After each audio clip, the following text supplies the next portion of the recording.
কোনো দ্রব্যের বিক্রয় মূল্যের উপর পরপর দুবার 30% ও 20% ছাড়ের সমতুল্য ছাড়ের মান কত হবে।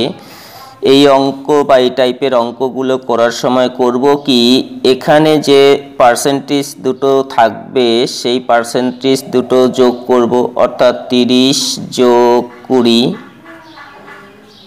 আবার এখানে বিক্রয় মূল্যের উপর বলেছে তাই এখানে বিয়োগ চিহ্ন দেব, দিয়ে এই পার্সেন্টেজ সংখ্যা দুটোকেই আবার গুণ আকারে লিখব, অর্থাৎ 30 গুণন 20। আর পার্সেন্টেজ চিহ্নের পরিবর্তে নিচে লিখব 100। তাহলে নিচের 2 শূন্য উপরের 2 শূন্য কেটে যাবে।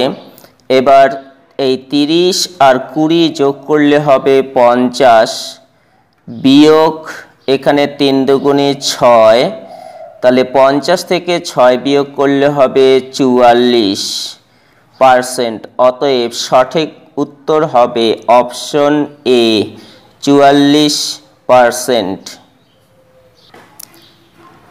কোনো দ্রব্যের উপর পরপর দুবার 20% ও 10% লাভ হলে তুল্য লাভ কত।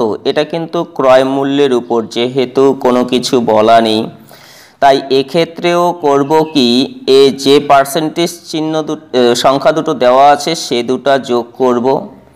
যেহেতু ক্রয় মূল্যের উপর তাই এখানে যোগ চিহ্ন দেব, দিয়ে উপরে লিখব হচ্ছে 20 × 10, অর্থাৎ যে পার্সেন্টেজ সংখ্যা দুটো দেওয়া আছে সেই দুটোকে গুণ আকারে লিখব। আর পার্সেন্টেজ চিহ্নগুলোর পরিবর্তে নিচে লিখব 100। তাহলে এখানেও 2 শূন্য 2 শূন্য কেটে গেল, তাহলে আসলো হচ্ছে এখানে 10 30 হবে, যোগ এখানে 2 অক্ষে 2 হবে।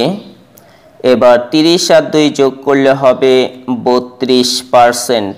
অতএব সঠিক উত্তর হবে 32%, অপশন ডি। যদি ভিডিওটি ভালো লেগে থাকে তাহলে অবশ্যই চ্যানেলটিকে সাবস্ক্রাইব করে পাশে থাকা বেল আইকনটি ক্লিক করবে, আর একটা লাইক করতে অবশ্যই ভুলবে না, কারণ লাইক করলে আমি অঙ্কের ভিডিও বানাতে মোটিভেট হই। ধন্যবাদ।